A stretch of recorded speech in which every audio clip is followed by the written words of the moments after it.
Hey there, welcome to Phillies Postgame Live, brought to you by Cure Auto Insurance. Amy Fiddle, Ben Davis, and we're hoping you're enjoying your fourth despite the Phillies not able to scratch across a win in this one to open their weekend series with the Reds. And Ben, we talked about it a little bit in the pregame show. Jesús Luzardo had been pitching pretty well. The last two outings, you're looking at 14 innings and 14 strikeouts, pardon me, in the last two starts. Tonight, he was unable to get anything, couldn't even get out of the third inning. Yeah, and that's something that obviously you're not accustomed to seeing out of Luzardo. If there's, there's two starts earlier in the year where he got hit around pretty good, but he's been pretty solid ever since. But today, it just seemed like the more he missed, the harder he went at it. And almost like he wanted to see him take his foot off the gas a little bit. Sometimes the less is more type of mentality, and it just seemed to go harder and harder and harder. And then the command just started really kind of, he just lost it. And that's something obviously that you just, as a pitcher, there's some type of finesse that has to be involved as well. But he just kept missing arm side, and the pitches that he did miss with were up and elevated, and the right-handed hitters took advantage out to right center against him. Luzardo is the subject of our Eye on the Mound, brought to you by PGW, energy for all of us, because they can't afford to have another start like this when you have only, the top of their pitching rotation obviously is great with Sanchez, Ranger, and obviously Zach Wheeler, but you need to have him come through again.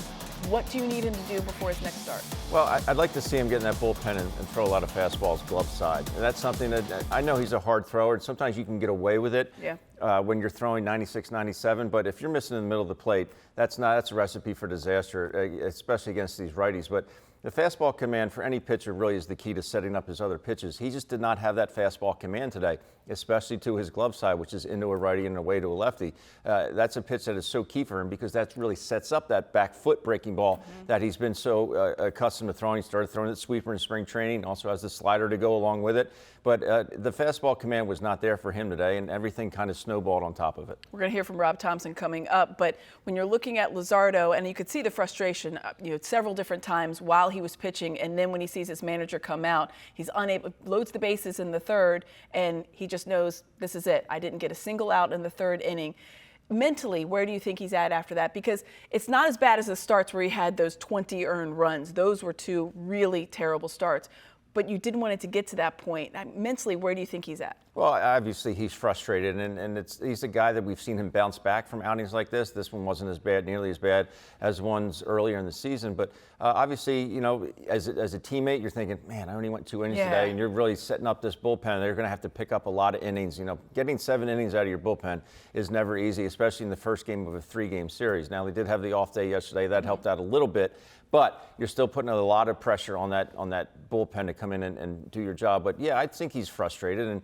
But I think at least the stuff is still. It'd be different if as a hitter when you start to get older in your career and you say, man, I just don't have that bat speed. How am I going to compensate for that? It's not like he's throwing 92 now. He's still throwing 96, 97. So he still has that in the tank. And just knowing that, I think can kind of maybe ease your mind a little bit more. This is how this is going to go, and you're just going to have a rotation of guys trying to get you 1 inning. You just try and be as efficient as possible, and I know that's easier said than done at the big league level, but you still want to make sure these guys stay in the strike zone. And that's one thing. When Daniel Robert came in, he walked the guy on 4 pitches thinking, oh my gosh. Right. But then he just flipped the switch. What I liked about that particular thing with Robert is it looked like they had a game plan to attack with fastballs early. And that first hitter, Daniel Robert couldn't throw any fastballs for strikes. So what did JT do? Okay, let's start to spin a couple. Then that got him back in the strike zone, ends up striking Bench down on 3 pitches and an elevated fastball at the end to end that inning. But to come back in the fashion that he did, that can be very reassuring for him, for his teammates, and also for Rob Thompson to say, hey, maybe I can use this guy in some higher leverage situations. But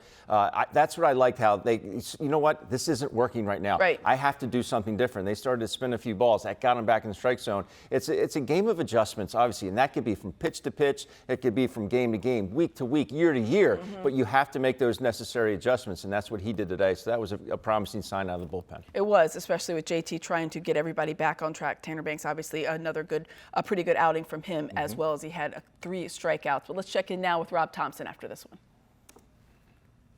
Luzardo seems like just didn't have command of his breaking ball, so they made him come into zone with his fastball. Is that all it was there? Yeah, I think you're absolutely right. And the changeup. After the first, I thought he was really good in the first inning. And then in the second, he had that long inning, and they were laying off his slider a little bit and his changeup. So, yeah, so he just lost command. snowballed when he got runners on base. Do you look uncomfortable pitching out of the stretch to you? I don't think he shouldn't be. I mean, he's experienced. I don't think he should be, but no. He's run a lot of deep counts in the last few starts, not just today. Do you think the accumulation of that maybe has taken a toll perhaps on just his overall?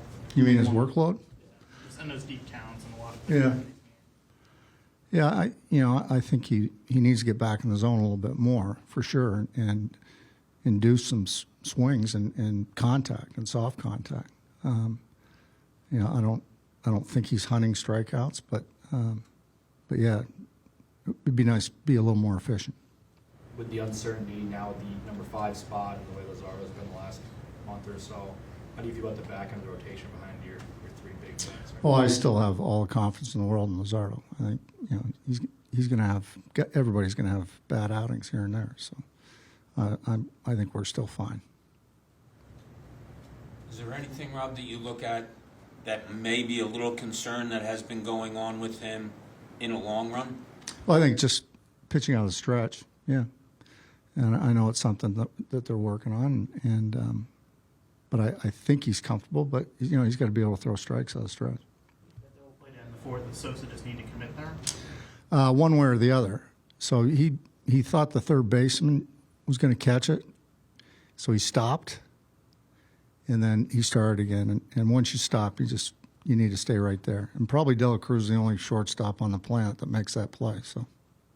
What did you see on the Bohm strikeout? Did it seem like it was in the zone? It was a strike. Did you run out of time on the review? Is that Yeah, we ran out of time getting the proper angle. So I still to this day don't know whether it was safe or out. Well, he's talking about lefties, how they have pretty swings. He does have a pretty swing from the right side. For a righty, Finn's going to go ahead and give him a little nod on that one. But it was a nice swing. Obviously, helped with the 3-0 lead in the first inning. Trey Turner got on. Kyle Schwarber brought him in. Alec Bohm, obviously, Alec Bohm, I believe, brought him in. But you're looking at, they had 14 hits. Yeah.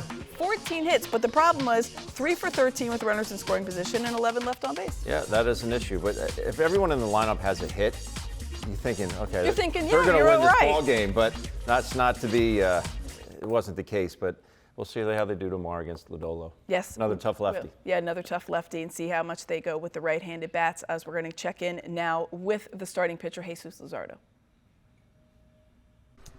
Yeah, I mean, just lost control. Breaking ball wasn't landing for strikes, and basically just had to go in the zone with fastballs later on. So need to find ways to limit that, and obviously find the zone a lot more.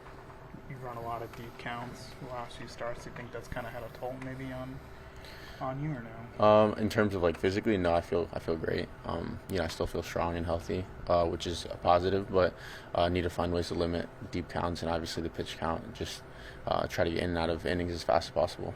I mean, you're seeing obviously teams are stacking righties against you, and you're seeing pretty much all righties. Do you think right now you have enough different paths maybe to get those righties out, or does that still remain kind of work? I mean, in terms of having them, I definitely have them, and I've seen it throughout the year. It's just more of exploiting those and using them and getting to them easily and quickly. And when my breaking ball isn't landing for a strike, that's obviously a big avenue for me of getting strikes throughout counts.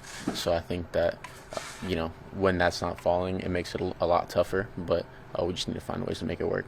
Your command out of the windup has been better. What do you think that is? I mean, it's a good observation. We tinkered a lot with the coming out of the stretch with the whole pitch tipping thing.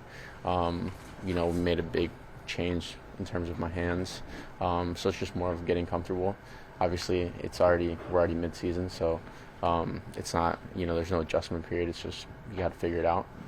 But yeah, I think out of the stretch, maybe the change caused a little change as opposed to my windup being the same that it's always been. But there's no excuse for it. How long has it been? I don't know. You tell me, how many starts has it been? I think 5, maybe 4 starts. Yeah, 4. You've thrown a lot more innings this year than last year, but getting back to Mexico, do you still feel fine physically? It's not any workload issue or anything like that? No. I mean, I think in 23 I threw 170 something, so I'm good for it, and physically I feel great.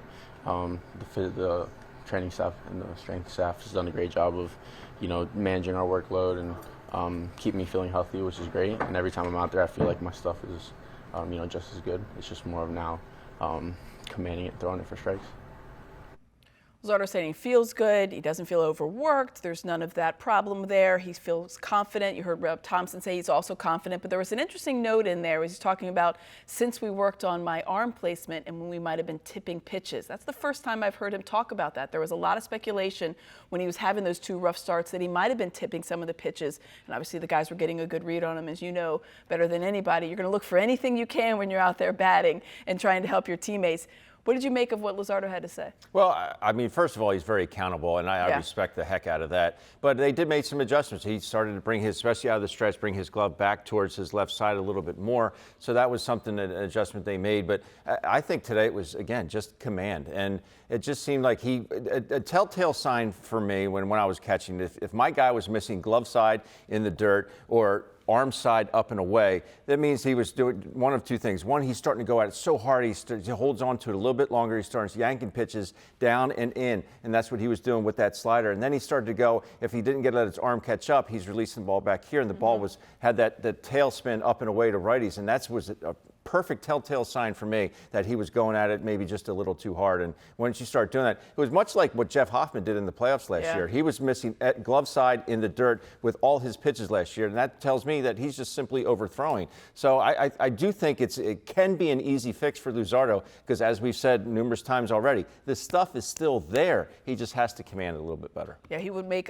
one more start before the All-Star break, I believe, against the Giants. So hopefully he can get everything right going as far as the way he needs to pinpoint everything. Stays on the pitch so well and is able to drive it. I mean, case in point right there to left field. And it's something for me to watch him let pitches. He trusts himself so much to let pitches get that deep in the strike zone, and he'll just use his strength, his God-given strength, to just take it out to that way. But I think these managers are going to have to come back around and say, you know what, I'm not bringing a lefty in. I'm keeping my righty in. I think I got a better shot that way because Kyle's making him pay seemingly every time. Yeah, I'll take my chances. But his bat swing is just so quick. You mentioned how deep the ball gets. How much does that help it when he's trying to push it out? Well, it's huge because he's not rushing out to get the baseball, and it's something that I try and get my own kids to do. And let the ball get deeper in the strike zone. Trust yourself. He's got such a fast bat, a quick bat that he can trust himself to let pitch. I always felt like I had to go out and get it because I didn't have the bat speed. He just trusts himself and realizes that, hey, I'm stronger than you, and I can let pitches get. I don't care how hard you throw. I'm still going to let it get deep in the strike zone. Yes, he is. Well, let's hear from Kyle Schwarber now in the clubhouse. 14 hits, did it still feel like you guys maybe left some meat on the bone there? Yeah, I mean, I definitely did. I got to be better in that situation where we have, first and third and first pitch, a check swing, right? That don't want that to be the case. It is what it is, but got to be better for it. But felt like that as the game kept going, that we were putting ourselves in those situations to have success, and it just didn't work out. But I need to personally be better in that spot. It can't be a first pitch check swing deal that's going to result in the 2 outs. So it is what it is. But like we said, we're going to be better for it, and we're going to learn from it and keep moving on. And I feel like there was a lot of on the offensive side for us, that there were some good things that happened for us today that you got to be able to look at too and pull from. Abbott's a good pitcher, and you guys got all over him. Was there an approach that you guys had talked about or anything? Or? Yeah, we faced him, I think, twice last year too, and we know that he's been pitching very well. You kind of just look at, he's been very good at kind of just eliminating the damage with guys on base, and we felt like we were just getting to him and keeping that constant pressure and making him kind of throw the high stress pitches, and that's what kind of led them to just go ahead and I think just get him out of there. I felt like he threw a lot of high stress pitches there, and I feel like offensively we did a really good job against him right there to get a guy who's had a really good year so far out in it was the 4th inning, I think. So definitely a good thing to take away.